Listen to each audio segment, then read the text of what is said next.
graduated high school, and started looking around to see what I could do next. Well, in Stark, Florida, you didn't have too many options. The only thing Stark is famous for is Old Sparky, and that's the electric chair at the state penitentiary, which is on the outskirts of Stark, where all the death row inmates were executed. And I didn't really want to work in a state prison system. I didn't feel I was smart enough to go to college at the time, plus I didn't have any money. So I decided to join the Army. So in 1957, joined the Army, went to basic training up in Jackson, Fort Jackson, MP school at Fort Gordon, Georgia, and they sent me to Paris, France to be an MP for 2 years, which was a real terrible duty. I didn't like that at all. Served 2 years in Paris, came back to the States. I ended up in a security detachment at a Nike site in Lincoln, Massachusetts, outside of Boston.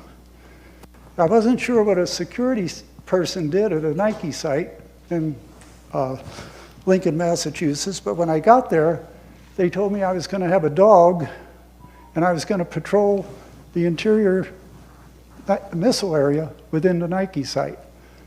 The problem was they were one-people dogs. They only were obedient or mind at one person, everyone else they bite. They were attack German Shepherds. I had to replace a guy, and we had 30 months to make that, or 30 days to make that transmission before he left. And that was an exciting experience in itself. So for the next 9 months, I had this German Shepherd attack dog dragging me around 8 hours a night in an empty Nike site looking for saboteurs that were going to come in and blow up the missiles. If he couldn't find anything else to do, once in a while he'd just nibble on me just to keep in practice. So when it came time to re-enlist, I re-enlisted at the Nike site, became a missile crewman. I was over it with the dog. In 1960, let me back up a little bit. That's where I met my wife, and we were married. And henceforth, 9 months later, had our twins. So anyway, I joined, re-enlisted, went in the Nike site, and that was good duty as a missile crew chief. There was a warrant officer there that said, you know, by that time I was a buck sergeant, E5, you should probably do something different. You should go to OCS. You know, there's a lot of stuff getting ready to start in Southeast Asia. You can go to OCS with just a high school degree. You've got all the qualifications. You ought to try it. So for about 6 months, we went through the process, and I was accepted to go to OCS. In 1964, I went down to Fort Benning, Georgia for 6 months to Benning School for Boys, the OCS, what the OCS course was called. I graduated in March of '65. First thing you do when you're a second lieutenant, especially if you're an E5 before, now you have a bunch of money, you buy a new car. So I bought a '65 Barracuda. Mary Jane came down for the graduation. We drove back up to Boston, Massachusetts, picked up the kids, and we went to Fort Sill, Oklahoma for 3 months. Infantry Officers Communications course. 3 months there, they sent us to Fort Gordon, Georgia. Training officer for a basic training company. At that point, I got my orders for Vietnam. So we packed up again, took Mary Jane back to Boston, or Lincoln, and on January 3rd, 1966, I arrived in Vietnam. I know there's probably a lot of veterans out here, and I know there's a lot of Vietnam veterans. I think depending on the time you were in Vietnam, it was a different world than 2 years before that or 2 years after that. The 1st Infantry Division actually went to Vietnam in July of '66. And the whole brigade went first. The 2nd Brigade, which Charlie Company 2nd and 16th was part of, we were the first ones over there, or they were. I was still here in the States. Had to set up a base camp, establish a base camp, try to figure out what the hell we were even doing, or they were doing. You know, this was a different war. We never fought a war like this before in the Army. Before, you always had front lines. You had something to measure yourself with, your progress, how you did. You didn't have that over there. You couldn't do fire and maneuver. It was jungle. None of that stuff would work. So by December of '65, they figured most of that out. And the whole structure of the 1st Infantry Division, especially a combat battalion, infantry battalion, changed. When I got over there in 3rd of January, landed in Saigon, did the normal processing. A lot of you guys know how that works. Ended up out in the 1st Infantry, 2nd Brigade, sent me down to the battalion. I had my duffel bag with me with all my gear, my fatigues, jump boots, and all that good stuff. Reported in, and supply sergeant said, "Okay, Lieutenant, here's a set of jungle fatigues, jungle boots, a .45, an M16, ammo, pistol belt, rucksack, and all the paraphernalia. You're good to go." I said, "Well, what do I do with this duffel bag?" He said, "Well, take it over to the company, and there's a GP tent there, and you can throw it on any cot and just leave it." So I did. The next day, the other thing, I said, "You know, I don't have any rank or anything." He said, "No, you don't want any rank. You're going out there looking like everybody else. You're going to have enough problems because there's going to be a guy with your RTO, your radio operator, is going to be following you around, which makes both you guys targets right away anyway. So don't worry about rank. They'll know who you are after a while, both the friendly and the bad guys." So I arrived in the field. We were the 2nd Battalion, 16th Infantry, was a light infantry battalion. We didn't have armored vehicles, we didn't have tanks, we were just grunts. We were mud soldiers. Our transportation, wherever we went, was Huey's Delta model. I got on a helicopter, they flew me out somewhere in the jungle with the resupplies that night. I got out of the chopper, and the lieutenant I was replacing was coming to get on the chopper because he was rotating back to the States in a week.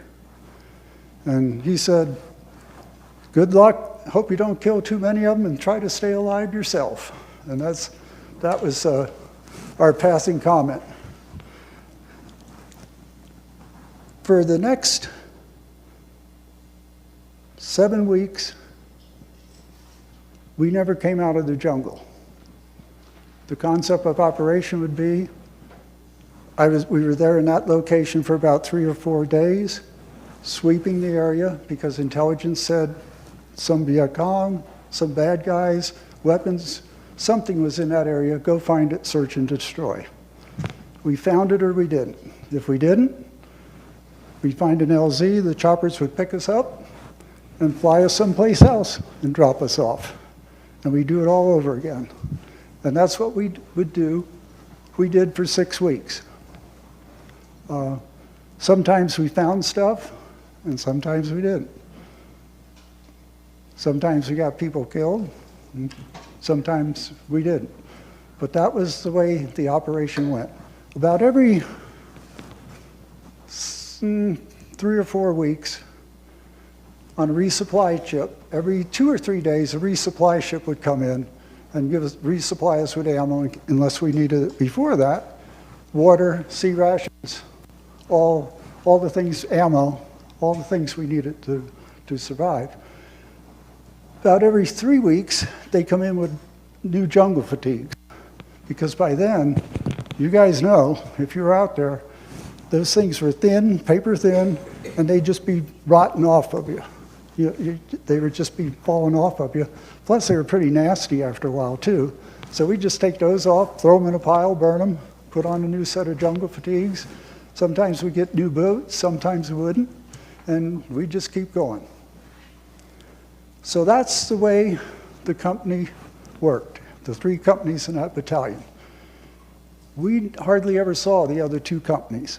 They would be somewhere else in either the Iron Triangle or War Zone D. We'd be close to each other, but we would never be 2 companies tied together. On the 2nd of April, we came back to our battalion base camp. We were told at that time, that's when Operation Abilene started, excuse me, that there was a battalion of North Vietnamese out there in the Iron Triangle. Not sure quite where they were, but had a general idea. Now, the North Vietnamese, we had never fought North Vietnamese before. Obviously, it's different than the BC, the Viet Cong. They're fully equipped, just like we are. They're trained, and they don't hit and run. Not as much as regular Viet Cong troops would do. So we got all fired up, got ready to go, and at that time I had my RTO, our radio operator I had just before we came back in was wounded, so I needed a new RTO, a new radio operator. There's a kid there by the name of Harris. When he first came to Vietnam, he was only 17 and a half years old, or 17 years and 9 months old. So the first 3 months, he couldn't go out with us in the field because his mom made sure, she wrote a letter that said, he's not old enough, don't send him out there to get killed before he's 18. Not quite that way, but that's what she meant. So when I got back, when we got back to arm back up to head back out to find a D-800, Harris said, I want to be your RTO, because he could now go to the field. So that's Kid Harris. He looked like he was about 12 years old. He only weighed about 130 pounds.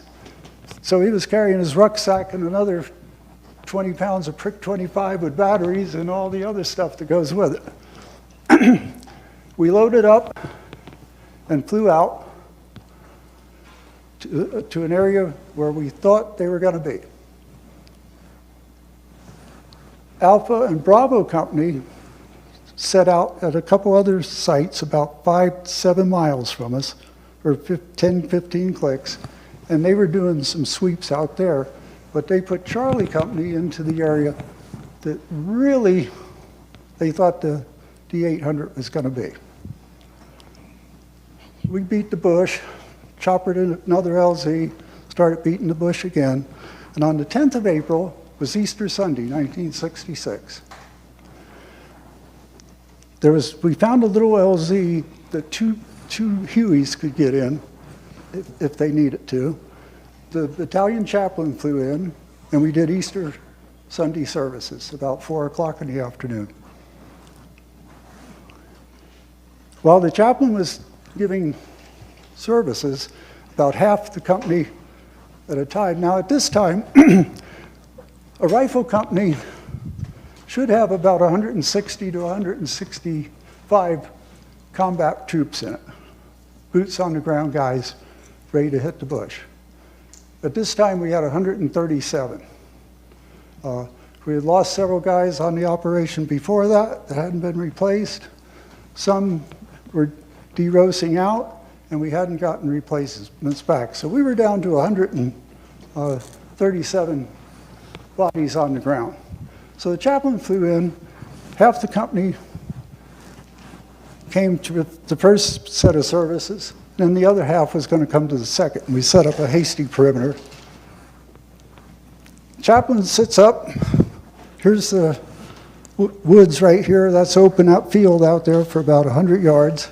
So he's back here about this deep into the bush, and he's looking this way, and we're all looking at him, and he started to surface.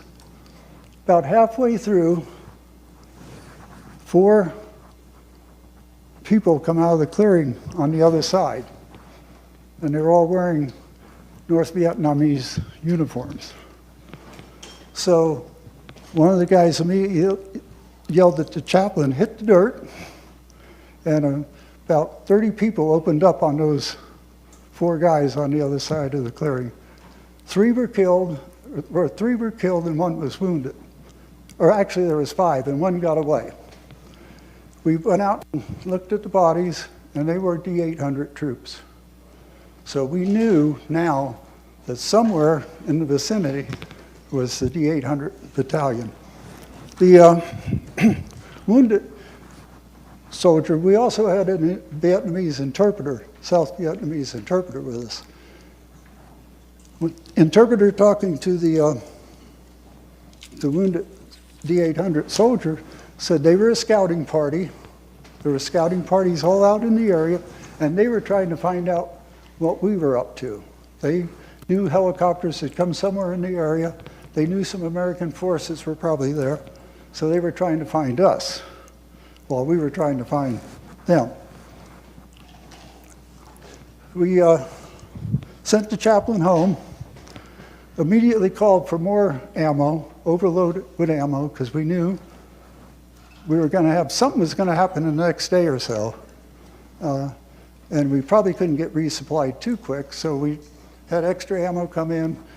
Everybody, all the troops had one bandolier M60 machine gun ammo strapped around them, extra grenades, extra everything. We picked up the company, and we moved them about 500 meters from where we were, and we set up a perimeter for the night. We also radioed back to battalion and said, we think we found them, but they found us too. So maybe you ought to think about sending one of the other companies to help us out here a little bit. They were a little hesitant to do that until they knew really what was going on. So the next morning at dark 30, we saddled up and started moving through the jungle in the direction we thought they were probably located. At that time, a company would move in a column of 3s, almost like in a parade. One first platoon, or one first platoon, second platoon, third platoon, fourth platoon. 3 columns. Depending on the density of the jungle is how far those columns would either spread apart or come back together. You always kept, if you were in the center column, you tried to keep both other columns in sight. You never wanted to lose sight of your column next to you. So we're chopping through the jungle, and we're starting to move a little slower and a lot quieter. The good news and the bad news was, excuse me, we were in triple canopy jungle, basically 3 layers of trees. Top layer about 70 feet high. That's the bad news. The good news is, when you're in that kind of jungle, you don't have all the other growth on the ground, because the sun can't get to it. You have some bushes and trees and scrub stuff, but you don't have to be, your point guy doesn't have to be chopping with the machete through bamboo or diverting around bamboo or whatever you need to do to try to keep on the same azimuth you were shooting, so you'd have some idea where the hell you were in case you needed to call in artillery. So we're moving along pretty slow, and nothing's going on. Noontime, we decide to stop, take a break. But before we stop, we drop 2 squads from the rear platoon off, and they set up an ambush. And we move about 500 feet, or 500 feet further, 1,000 feet further, and then set up to take a break get some sea rations, check everything out, and get ready to move out again. We had just basically set up our own perimeter, and the rear detachment, the ambush team, caught 7 North Vietnamese in an ambush and took care of them. So we knew now, and one of the people in that column had a radio in that group. So now we knew they were tracking us from behind, and they're telling somebody where we are, because they had the radio. All this while, we still have a helicopter out there somewhere where we can relay our FM radio communications back to the rear and to the other companies. At this time, they decided to start to move the other company, Bravo Company, out to marry up with us. The problem was, Bravo Company was about 5 miles away. Now, 5 miles doesn't sound like much, but if you're coming through the woods and you're not sure what's ahead of you, and it can take a long time. We broke camp right away and started moving forward again. We figured they know where we are now, we just might as well keep going the way we're going. As we did that, we still received some sniper fire from the front. And a little from the sides, but just a little sporadic stuff, nothing to get too concerned about. Generally speaking, not. Whenever somebody shoots at you, you should be a little concerned, but it wasn't all that bad. At 2 o'clock, 2:30, we start getting more fire from the front. At 3 o'clock, we walked into a hornet's nest. We were hit from the front. Now this D800 was a reinforced battalion, so there was about 650 of them. And they had heavy weapons, heavy machine guns, the whole 9 yards. We immediately took some casualties from the front of the column because they hit us right from the front. Not knowing for sure where we were, we still had to call in artillery because we knew there was a bunch of them out there. No one had started on our sides yet, but again, pushed from the front.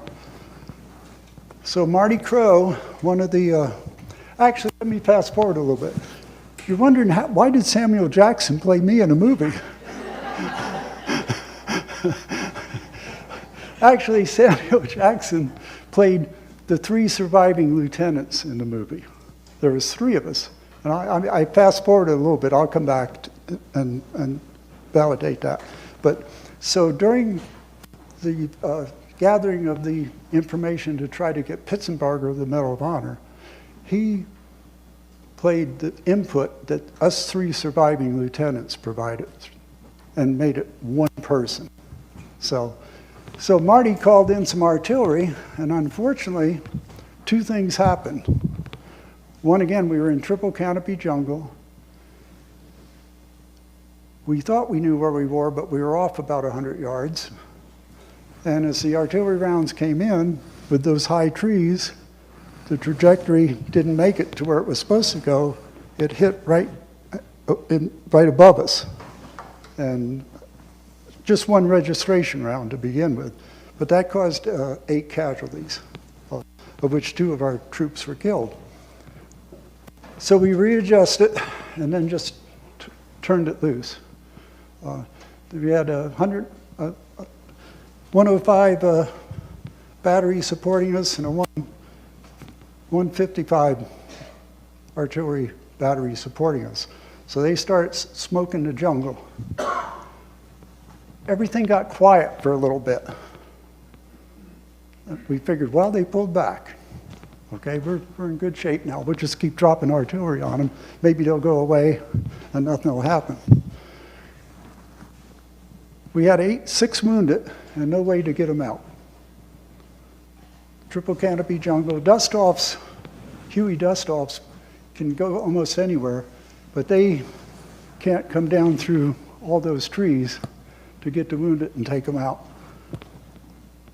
The Air Force was notified, and they had a Air Force para-rescue team out of Benoit that was used to rescue Air Force pilots that went down in South Vietnam in that area. And they had parajumpers, paramedics on these choppers. And they also had a jungle penetrator that could come down through the jungle. So they came to our assistance. 2 of them came out there. They dropped the jungle penetrator, and we were supposed to load wounded on it, and then they'd winch them up through the jungle, through the trees. We didn't know what the hell to do with it. We never saw one of these things before. So one of the parajumpers in the Air Force chopper rode a penetrator down and stayed on the ground to us. And we showed us how to work it, and we started loading people out, wounded out. In the meantime, he had come in with a couple of big medical bags and start working on some of the other wounded that before they were extracted. We got all but 2 out, and we were hit on all 4 sides. They had completely surrounded us while we were extracting these wounded people. The Air Force choppers had to pull out because they were taking rounds too. The Air Force parajumper decided to stay on the ground instead of taking the last ride out. So he stayed on the ground with us. This was about 5 o'clock. For the next hour, everything was just turmoil. You know, and no matter how hard you try to plan something, when you get in combat, it all turns to crap anyway, and it's just crazy. They tried to overrun one part of our position, and we repelled it.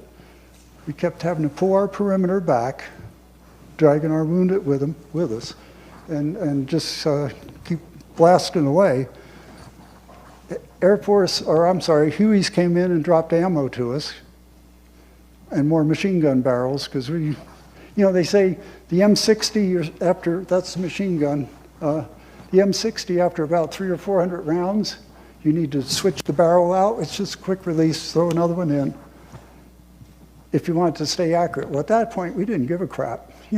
Just spray the area. You weren't actually pinpointing people to shoot at. You were just putting lead out there to try to suppress their fire. But we did get many more machine gun barrels, M60 ammo, grenades, M16 ammo would come crashing through the trees. Unfortunately, a couple of those crates killed a couple of our guys. Because when you have a box of M60 machine gun ammo in a crate coming through can coming through the woods, the trees from 70 feet up, at chopper going by at 100 miles an hour, you get hit with that, it's too bad. So we lost a couple more guys there. At 6 o'clock, about 6 o'clock is when we figured Pitzenbarger was killed. Now, this was Airman First Class Pitzenbarger, the parajumper that was in with us. At that time, we had probably had about 15 or 20 of our troops were killed, and probably another 20 wounded. Somewhere in that confusion, and it's just confusion, we think he was killed about that time. Still administering first aid wherever he could. He was the only guy that had a flak jacket. He actually took his flak jacket off and threw it over a couple other wounded guys one time that we were overrun, or when they tried to overrun us. Shortly thereafter, one of my squad leaders was also killed, and that was Sergeant Robinson. He received the Medal of Honor, and it was awarded in 1967. Robbie was was a Marine for 4 years and and switched over to the Army. He actually started out in Saigon, but he wanted to get where the action was, so he had volunteered to come out and join our battalion. 2nd and 16th Infantry was kind of noted for doing crazy stuff. We had a reputation for getting shot more than everybody else, and I don't know whether it was the luck of the Irish or we were always in the wrong place at the wrong time. But Robbie actually, before he died, he actually took on a machine gun position with a couple of grenades. It was laying fire right across our line, actually our platoon. And he actually charged the machine gun nest, emptied his M16, popped 2 grenades, pulled the pins, and jumped in the machine gun nest with him and took it out. And obviously lost his life in the process. So that probably saved my life and several other people in our platoon. So it just kept coming. We just kept getting hit, kept pulling our lines in. Our final company perimeter wasn't even as big as this room. And inside that was our dead and wounded. As we were hit, we kept dragging them back with us. The final assault came about midnight. And still, no one was there to help us. Bravo was on their way, but that wasn't working at all. At midnight, they came all guns forward from all sides again and tried to assault us. They overran our position in 2 places, but they didn't realize the perimeter was so small. By the time they overran it, they were going out the other side, so if we didn't get them coming, we got them going. So, good news. And in the meantime, we got some in between. At that point, we thought we were all going to die because no one's there. No one could get to us. And there's still a whole bunch more of them than there is of us. And we're down to about 50 people now.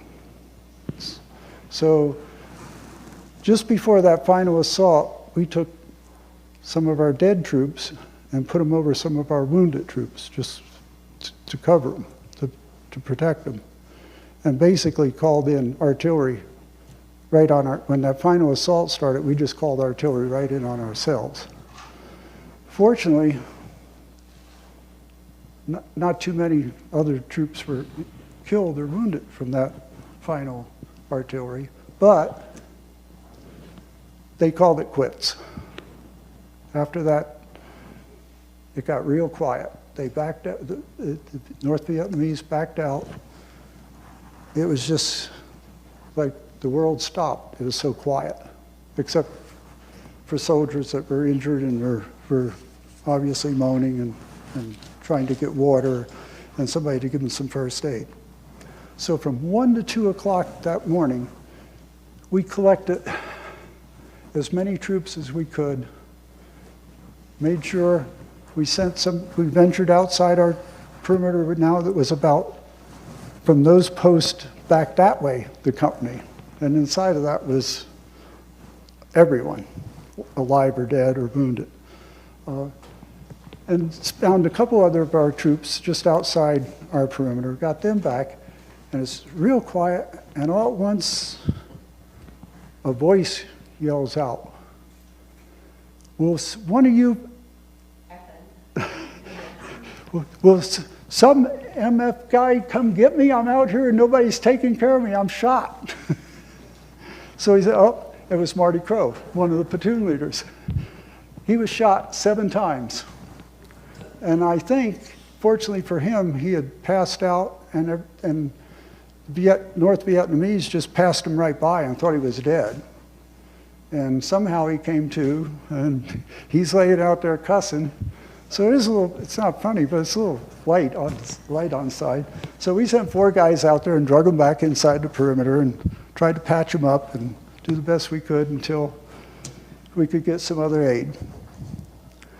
Then we just hung loose. There was nothing else we could do. We couldn't go anywhere. We had too many dead and wounded with us. We didn't want to go anywhere because we still didn't know where those guys were. But they had basically backed out and left the battle. Bravo Company finally got to us about 4 o'clock in the morning. And they radioed ahead, said we're about 700 meters from your location. And we said, good, stay there. Do not, repeat, do not approach. Because anybody coming through those, what's left of those trees out there, we're shooting. You know, you can't do anything for us now anyway. Just keep your distance at dawn, come on in. So they held out, came in at dawn. Immediately everybody wanted water. You know, we were out of everything. My kid, Harris, my RTO, he was shot once. The radio he had was shot 5 times, so he survived better than our radio did through that whole battle. Bravo Company came in, set up a perimeter around us, which was not very, they didn't have to set up much of a perimeter. A couple of CH-47 Chinooks showed up with engineers on them. Now, again, the day before, we were in triple canopy jungle. And that's like being in twilight all the time. Like I say, at noontime, it's still like twilight, because all that shade, nothing, it just looks half dark all the time. The next morning, it looked like a tornado had come through that place. There was no triple canopy jungle. It was gone. Basically, everything was shot up between artillery and weapons fire from us and from the North Vietnamese. It was just sticks. You could see the sky. It was bizarre. It was really bizarre. So the engineers rappelled down, or took some rope ladders, got down, put the chainsaws out, and cut a big enough LZ, probably about, well, twice the size of this room, so a CH-47 could land. The first thing we did, by then we had figured out who was going to live and who was going to die as far as our wounded, or had a pretty good idea. All our medics were shot. We didn't have any medics in the company left. So the first thing we did was load those guys up on the Chinook. The Chinook also brought in about 8 other medics with all medical supply to start taking care of the other wounded there. But survival wounded first, severely survival wounded first, and then the severely wounded that might make it or might not went on the second chopper.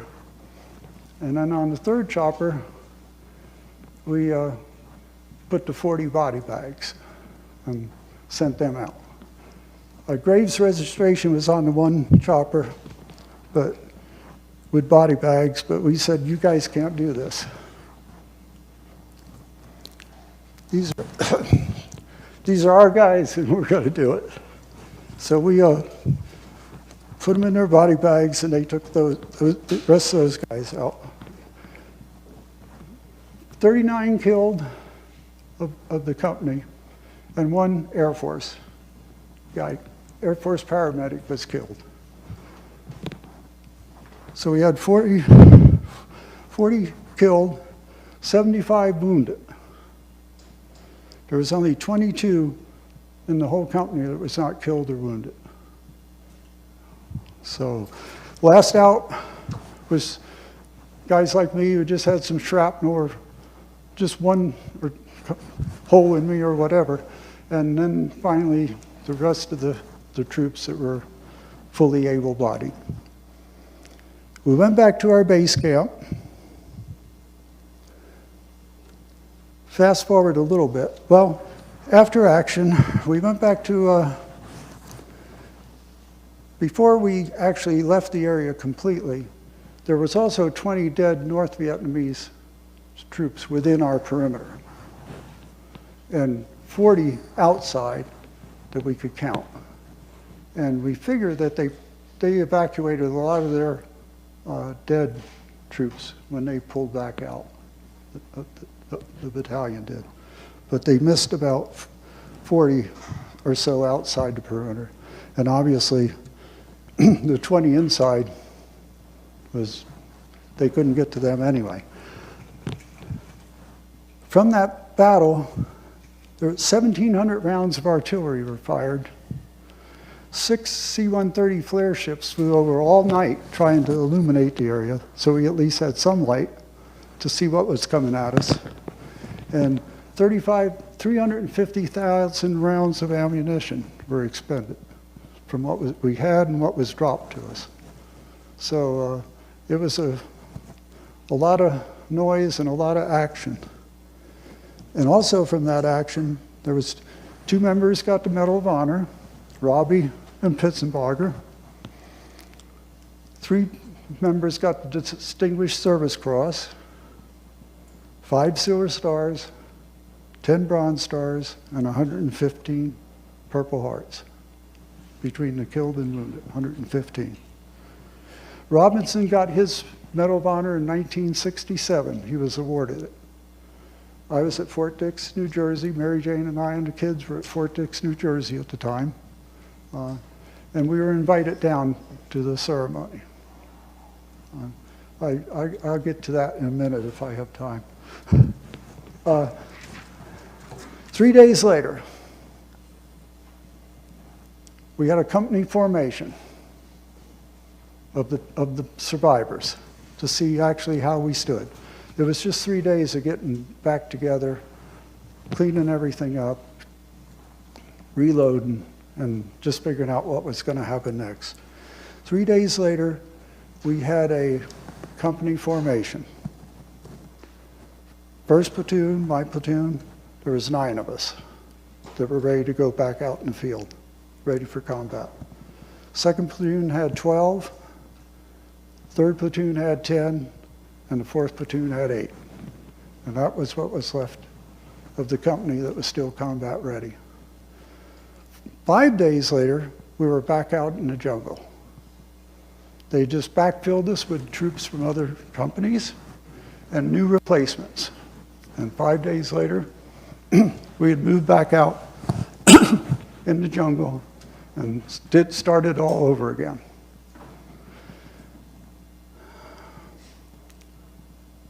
Pitzenbarger, excuse me, did not receive his Medal of Honor until December of 2000. Excuse me, I'm sorry. He was recommended for the Medal of Honor, but the Air Force decided to give him the Air Force Cross, which is equivalent to the Army's Distinguished Service Cross, the next award under the Medal of Honor.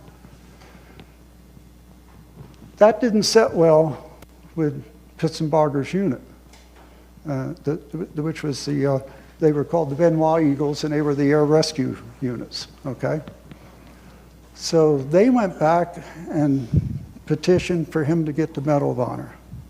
And that went on and on and on, and nothing came of it.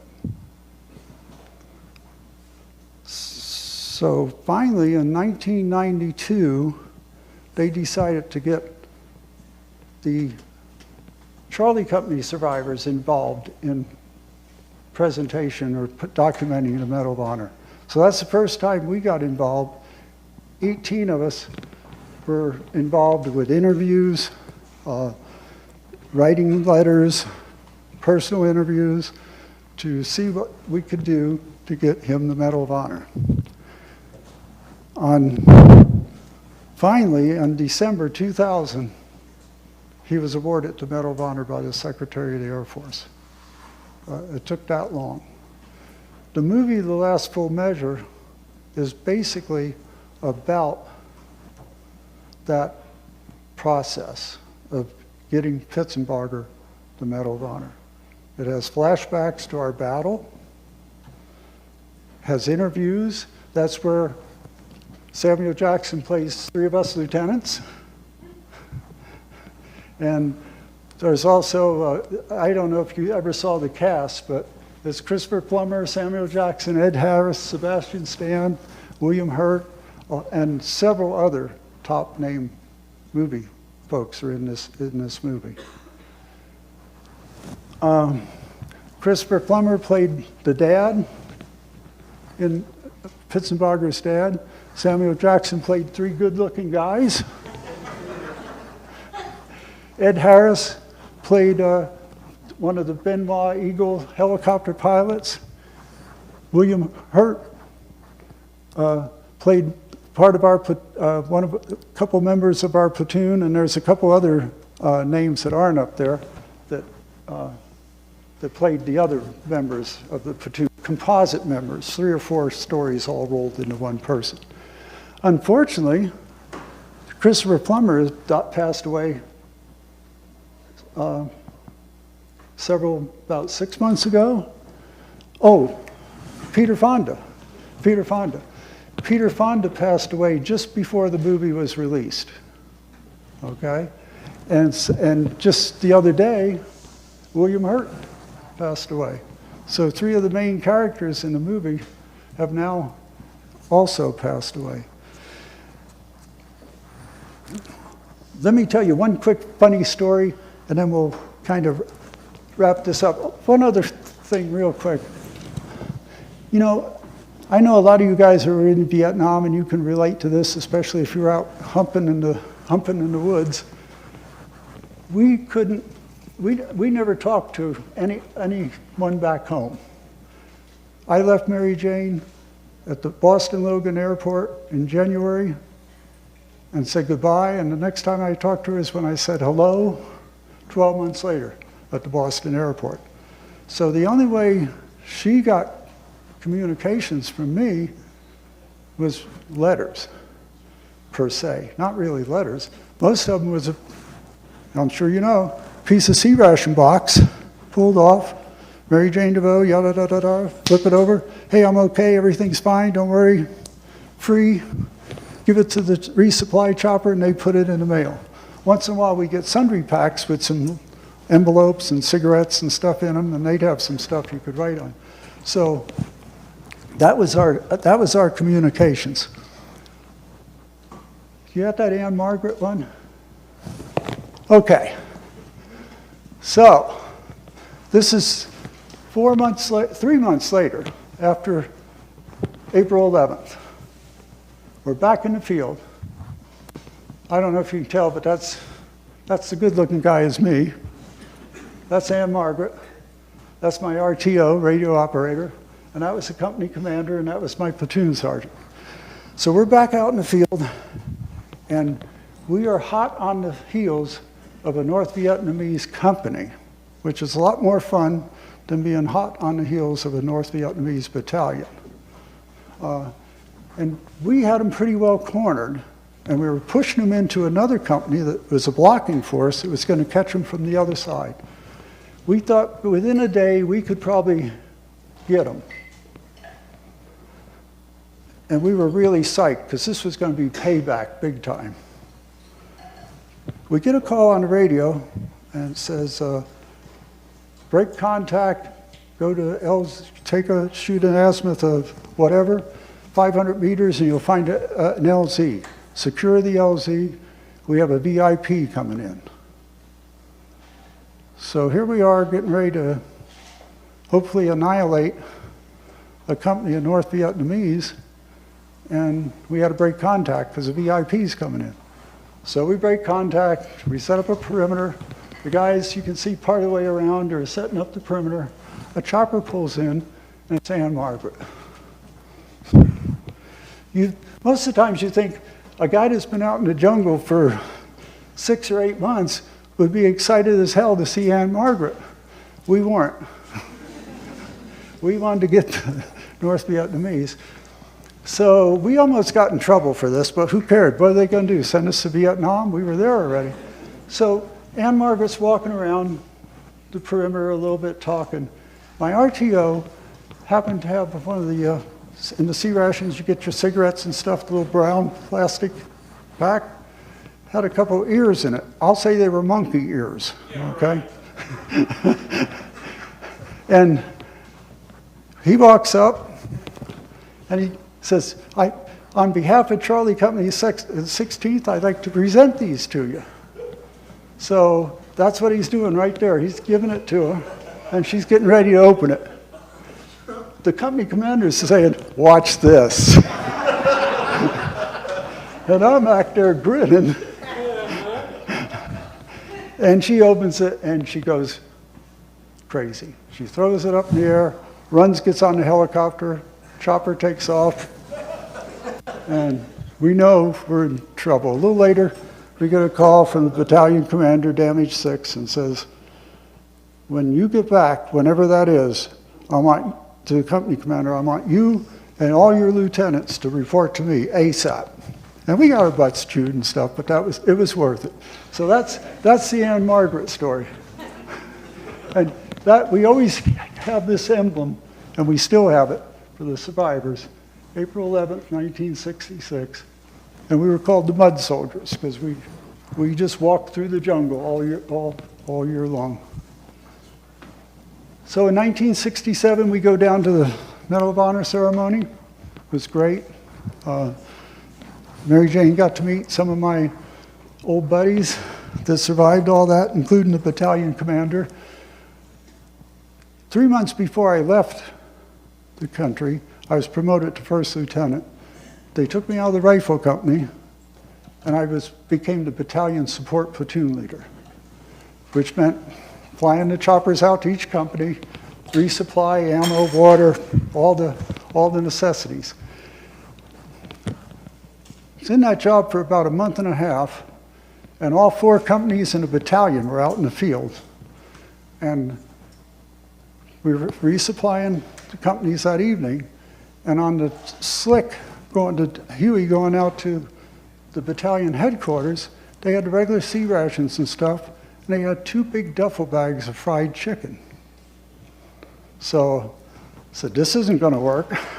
You know, Charlie Company had just been through some other stuff, so I jump on the chopper that has the battalion supplies on it, and I take it to Charlie Company instead, and give them, the battalion commander and his staff's, 2 duffel bags of chicken along with regular C rations.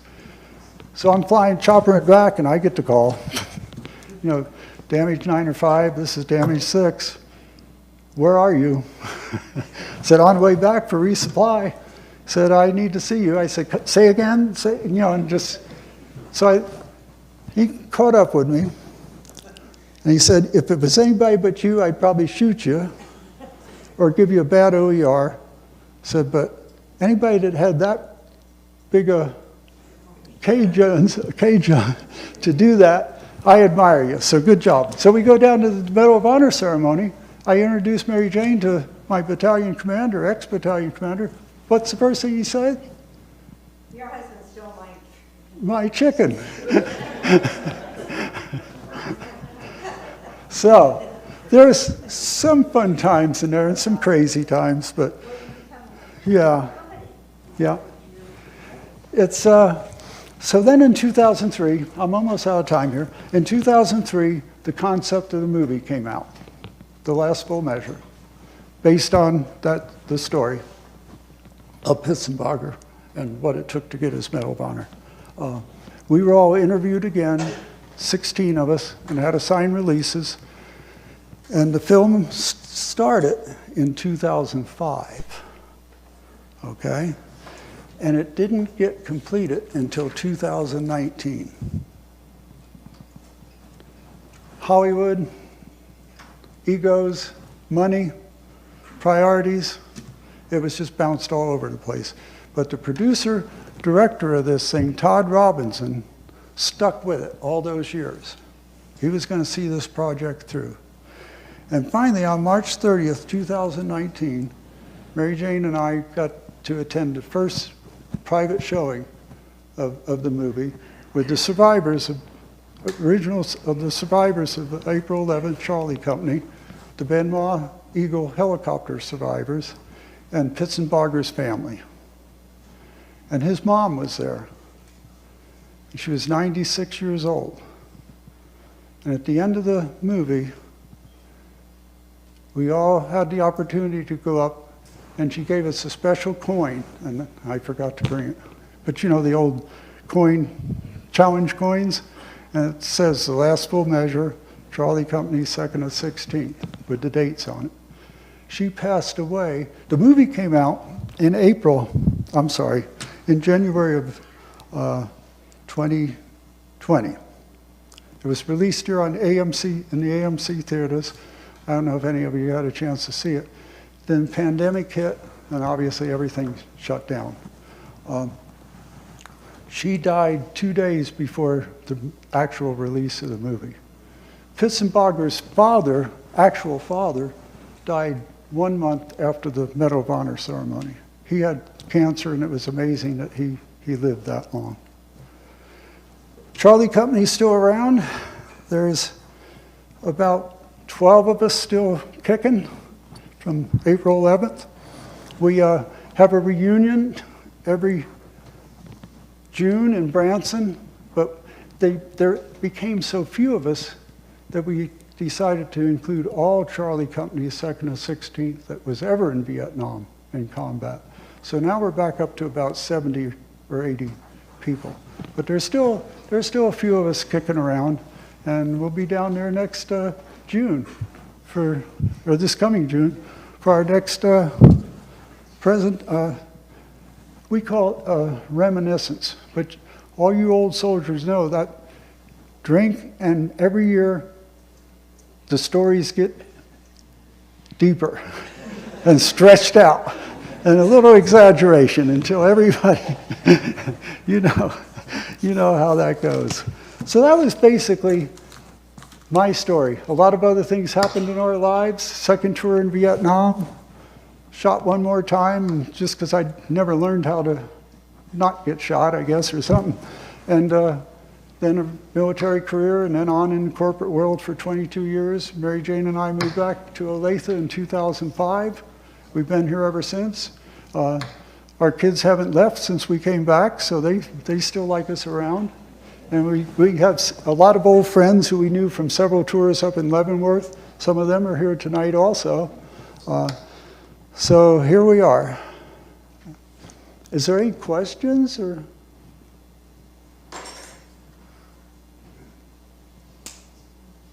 Sir, I have one. Yes, sir. So this was 5 months after the Battle of Dragon. Everybody knows about LZ X-ray and LZ Yep. Albany, right? And Albany was way worse than X-ray was. Yep. Those that study history and those who were there know that, right? But that movie, the movie We Were Young, we were young soldiers. There we go. Yeah, that was about X-ray, right? Yes. Do you guys talk about that? Was that part of your planning when you went into this operation that led to April 11th?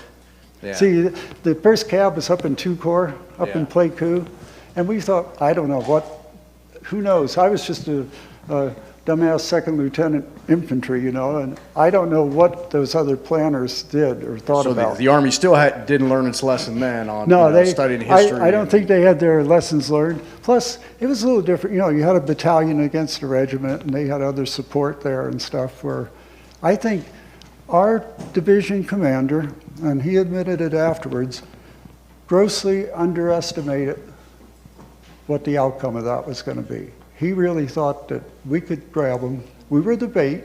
We were going to trip them up, and then 2 other companies were going to come in and help mop them up. And the terrain, nothing worked right, and we were just there. And you mentioned Chinooks, right, and how important they were to you. We've got a Chinook veteran right here who has some stories of his own. I just want to say your connection to what he's doing, or what he did, is astronomical, and he too should be very proud of what he did and his time in the Chinooks, and survivor of his bird. So thank you very much. Okay. And you know, in light of that, in Vietnam, there was one thing scarier than being in the jungle and being shot at. It was in a Huey, with some 18-year-old at the sticks, and you're at a stick of 10, and you're at about 1,000 feet, you drop down to treetop level, trees are hitting the skids, and your feet are getting knocked off the skids because you're hanging out already, ready to get out, and you look up and you see the rotor blades about that far apart, and these guys are just jockeying around up there having a grand old time. But yeah, that is scary. Smitty, they tell the story of that firefight when Mary Jane was back east, and somehow she knew. Oh, yes, thank you. No communications again, you know what it was. So you want to find out about Vietnam, you watch the 5 o'clock news or Walter Cronkite or whoever. On April 11th, or actually April 12th by the time they put out the news on it, Mary Jane was sitting home at her parents' house at Concord, Mass, or Lincoln, Mass, and Walter Cronkite comes on the radio and says a small unit, company-sized unit of the 1st Infantry Division suffered severe casualties. And for some reason, she just got all, she knew. And the way notifications went back then, just like they did for We Were Young and Soldiers, if you saw that movie, somebody would come up to your door in an Army sedan. It was different from the wives that were all living on post. By this time, replacements were coming in and wives and family were living all over. So the notification process was an Army sedan with someone in it pulls down the driveway and stops and knocks on the door and says, I'm sorry to inform you, the Department of Army, da da da da. So she was just sitting there for about 5 days waiting for that sedan to come down the driveway. And it took about 10 days before she got something back from me, but after about 5 days, figured, well, I'm not going to get that damn insurance after all.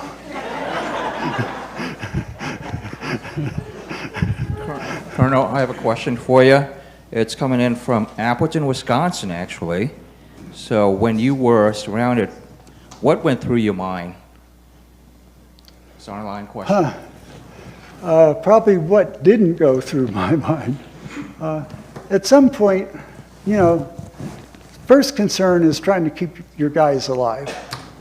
And you do what you can to do that. And, you know, you can only do so much. Then trying to keep yourself alive, and then just thinking about family, thinking about, will I ever see them again? I mean, we just knew towards the end that no one was going to get out of that alive. There was just no way.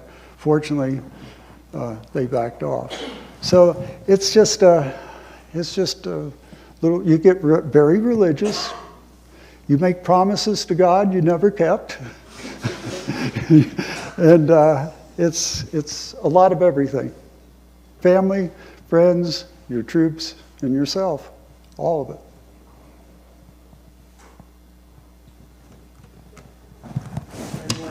How was the weather situation in Vietnam? Did you have cold weather, warm weather? Where we were, thank you. Where we were in 3rd Corps, which was around the Saigon area. And we had 2 seasons, hot and dry, and hot and wet. We had about 4 months of monsoons, and basically you just stayed wet all the time, or almost. And then the other 8 months or so was just hot and dry. In triple canopy or jungle type, it get to 110 degrees. And it never got cold. It was never cold.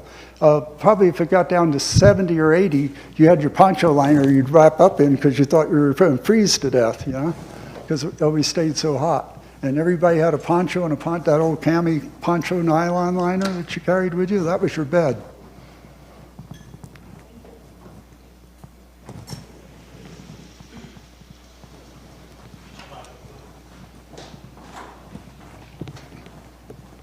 So after April 11th, you know, I'm sure the immediate night you probably fell asleep really quick because you were worn out. Following nights, how were you able to sleep? Probably the first 2 or 3 days, especially in my position as being responsible when we went into that battle, instead of the 42 troops in my platoon, I only had about 35 or 33.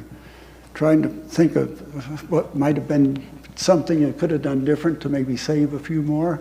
But you know, it's hard to, after a couple of days, things just start up again, and it's deja vu, and it's tough. Probably the first couple of nights, drank more than slept. We had unlimited supply of alcohol for about 24 hours after we got back. So most of us were in a little bit of a stupor for a while. Then we got serious and reloaded and went on with it. But it took, well, it's something that we'll never get over. The survivors never get over, especially in something like that. So it's always there. I never talked about that particular battle with our family or anything until some of this stuff came up with the last full measure. And there was also a book that was called The Mud Soldiers that was published in 1980-something about Charlie Company and the battle in Vietnam. That's the first time I ever brought it up in all those years. There's another saving factor here, I think, to the best of my knowledge. I was a career military. When I got back from Vietnam, I still had brothers around me that had been there. I had that support, was still part of the job, wherever we were. I think the people that had a larger problem were just the guys that were enlisted or drafted, and 2 or 3 years later came back. We were not appreciated, you know, and they didn't have any, they went back to their civilian communities. They didn't have these other guys right there that had some contact in Vietnam or had some experience like that. So they were just on their own. And there weren't the facilities back then that there are today to help a lot of soldiers that come back. We were not liked. One other quick story, then I'll shut up, I promise. After my second tour in Vietnam, I had 3 years of college that I accumulated. I got my regular Army commission, and the Army sent me to University of Nebraska at Omaha 1 year to finish up my undergraduate degree. So we get there, it's 3 months before school starts. I'm gonna be there from January to December, 12 months. First thing I did was hardly ever get a haircut. I'd go to school, I'd have ripped sweats, cutoffs, had a bike, because we didn't live it. No one knew I was in the military. It was 1971, Kent State. You know, so I was like a narc. I was an undercover agent. No one even knew at that time that I was in the military. Yeah, Max? We should have won that war had they let the military run it rather than the politicians, right? I don't know if we'd ever won that war. No. That'd have been a tough war to win. There were no front lines. You only owned the ground you stood on. I know that you were under strict rules of returning fire. No. You weren't in Vietnam? No. We had War Zone D was a free fire zone. Anything in War Zone D because that was supposed to be evacuated, including water buffalo, M72 laws. Remember the anti-tank? They could do a job on a water buffalo. M16 just make them mad. So no, we were basically free fire. We never had to ask permission to do anything out there. It's just, you had no front lines. But the minute I moved off of this stage over there, that I didn't own this anymore. It was just a tough war. I think it's just like several other instances here lately. It's a no-win situation, unfortunately. And 56,000 lives later, we finally decided it was a no-win situation. Colonel, before I turn it back over to Doc, from the American Legion, I just want to... So thank you, guys, and the game doesn't start for 30 minutes yet, so... Sir, I just want to thank you. We salute you from the American Legion. Thank you. Just a second.